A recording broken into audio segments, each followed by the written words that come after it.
이 시나리오는 이야기가 있어야 되는 거잖아요. 기승전결이 그게 없습니다. 기승전결 없고 결만 있나요? 네.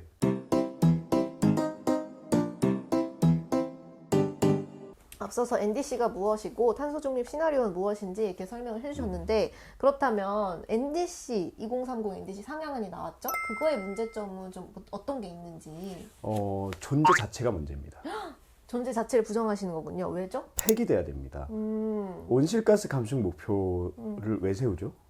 온실가스 줄이려고 세우죠. 온실가스 왜 줄여야 되죠? 지구온도 1.5도 상승을 막기 위해서. 네, 기후변화, 기후위기를 막기 위해서. 그리고 그 기후위기를 막는다고 하는 건 1.5도 지구 평균 기온이 1.5도 이상 높아지면 안 되기 때문에. 근데 그 목표를 달성 못해요, NDC가. 이번에 상향한 NDC가 2018년 대비 40% 감축인데 1.5도씨 목표를 맞추려면 최소한 2018년 대비 40%가 아니라 50% 이상 감축해야 됩니다.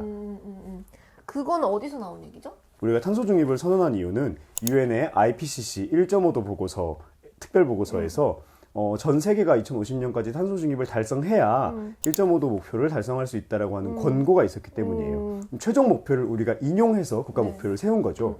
2030년 목표도 IPCC 보고서는 제시하고 있습니다. 그게 2010년 대비 45% 감축인데 그 감축률을 환산해 보면 2018년 대비 한국은 50% 감축을 해야 한다는 건데 그 중간 목표는 인용 안 하고 최종 목표만 인용해 온 거죠.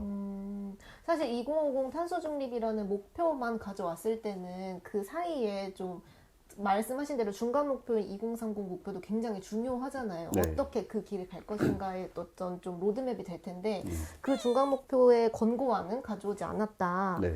좀 더 세부적으로 들어갔을 때 또 어떤 문제점이 있는지. 네. 바로 이 1.5도 목표, 탄소 중립 목표를 달성하기 위해서 35년까지 전력 부문에서 네. 탈화석연료가 일어나야 된다. 석탄 발전소로 보면 2030년까지는 석탄 발전소가 한국에서 다 없어져야 된다는 게 국제사회 네, 여러모로 맞아요. 권고였는데요. 2030년 NDC에 보면 석탄 발전소가 얼마나 남을 것 같으세요? 정답을 말해도 되나요? 네. 21.8%입니다. 네, 그렇습니다. 지금 한 40% 정도 하는데 절반가량 줄이는 거죠. 근데 이게 폐쇄가 아니라 이용률 조정으로 이렇게까지 하겠다고 하는데 어쨌든 석탄이 제로가 돼야 되는데 20%나 남깁니다. 너무 많이 남아있죠. 여기서 계속 수천만 톤의 온실가스가 나올 거라는 얘기거든요. 그 부분에서 맞아요. 굉장히 미진한 계획이다. 네, 그렇습니다. 또 하나는 산업 부문이 있죠. 산업 부문은 지금 2억 6천만 톤 정도를 배출해요. 그래서 전환 부분, 그러니까 발전 부문이 2억 6천9백만 톤을 배출해서 제일 많고 산업 부문이 2억 6천만 톤을 배출해서 두 번째로 많은 부문인데 굉장히 안 나긴 하네요. 네, 여러 부문이 있습니다. 전환, 산업, 건물, 수송, 뭐 폐기물, 농축수산 뭐 이렇게 있는데 그 중에서 다른 부문들은 다 30-40%씩 감축 의무를 부과받았어요. 산업 부문은 14% 정도. 14.5% 감축은 너무 감축 의무를 적게 준 것이다. 그리고 가장 충격적인 것은 지금 우리나라 철강이 되게 많은 네. 철강 부문이 배출을 하거든요. 철강 부문 감축 몇 프로나 하는지 아세요? 철강? 아까 14%라고 했으니까 한 10%? 네, 철강 부문은 2% 감축합니다. 그러니까 10년 동안 놀아도 된다는 얘기죠. 그러니까요. 이게 철강 부문에서도 어쨌든 많은 전환이 필요할 거 아니에요. 네. 기술적으로도. 근데 2050년에 넷제로 달성해야 되는데 네. 2030년까지는 2%만 감축해도 된다라는 거는 네. 좀 많이 미진한 그 계획인 것 네, 같습니다. 물론 철강 분야는 당장 감축이 어렵습니다. 이렇게 기술이 아직 개발이 안 돼 있고 그래도 2% 감축은 너무 네. 이렇게 봐준 거다. 네, 그렇죠. 그리고 또 하나가 있습니다. 이거는 좀 정의의 문제와도 연관이 돼 있는데 네. 국외 감축분이 또 있고 국외 감축은 굉장히 부정의한 계획이라고 생각하는데 국외 감축은 말 그대로 한국이 아니라 바깥의 다른 나라에서 감축해서 그 감축 실적을 한국으로 가져오겠다는 계획인데 CDM이나 REDD 플러스 같은 사업들이 대표적입니다. 뭐 CDM 사업 같은 경우에는 뭐 외국의 지속 가능 개발을 도와주는 사업을 하면서 거기서 이제 배출권 크레딧을 할당받아가지고 감축한 것처럼 실적으로 인정받으려는 거고 REDD 플러스 같은 거는 지금 산림청이 한 3개 사업 정도 하고 있는데 외국의 산림을 보호 보전해 준다는 명목으로 이제 거기를 일종의 구매하고 거기서 이제 또 감축분을 오겠다는 건데 첫 번째로 이게 불확실합니다. 어떤 면에서 불확실하죠? CDM이나 REDD 같은 국외 감축은 국제적으로 감축 실적 선진국들의 감축 실적으로 인정받지 않아요. 그래서 지금 우리가 이 안에서 국외 감축으로 3,300만 톤 정도 2030년에 줄일 수 있다 이렇게 얘기했는데 이 3,300만 ton을 국제사회에서 인정 안 해줄 가능성이 굉장히 높습니다.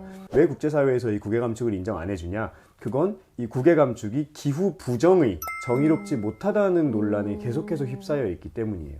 선진국들이 개발도상국에 가서 거기서 이제 뭐 REDD 플러스 같은 거 하면 거기 토착민들이 가지고 있던 토지에 대한 권한이 침해되거나 노동 착취 문제 같은 것들이 일어나기도 하고요. 또 한편으로는 국외에서 그냥 숲을 사버리거나 뭐 지속가능 협력 개발 같은 것 좀 하면서 자기들 선진국 자국 내에서의 감축을 정당화하는 논리로 국외 감축이나 이런 관련 사업들이 네. 작용할 수 있는 거에 대한 우려가 끊임없이 제기되고 있는 거고요. 또 한편으로는 국외 감축은 있지만 국외 배출은 없죠. 근데 국외에서 배출 많이 하잖아요. 네, 저기 한국 기업들이 외국에 나가서 노력해가지고 감축하고 친환경 활동을 한 것도 우리 감축 실적으로 인정받아야 된다고 하면 한국의 자본들이 외국에 투자한 석탄 발전소, 플랜테이션 농업들, 그리고 여러 가지 소유하고 있는 공장들 이런 데서 나오는 배출량도 그럼 한국 배출량으로 가져올 거냐?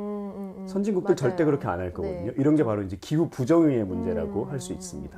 국외에서 감축분은 가져오고 국외에서의 배출량은 안 가져오고. 네, 쓰레기만 버리고 이제 열매만 따먹어 오겠다. 맞아요. 뭐 NDC 문제점에 대해서 뭐 정의롭지 않은 지점 그리고 계획 안에서 좀 불충분한 네. 목표 이런 것들을 짚어주셨는데요. 세 가지로 정리할 수 있습니다. 불충분, 너무 불확실, 그리고 부정의. 구독 꾹, 좋아요 꾹 눌러주세요.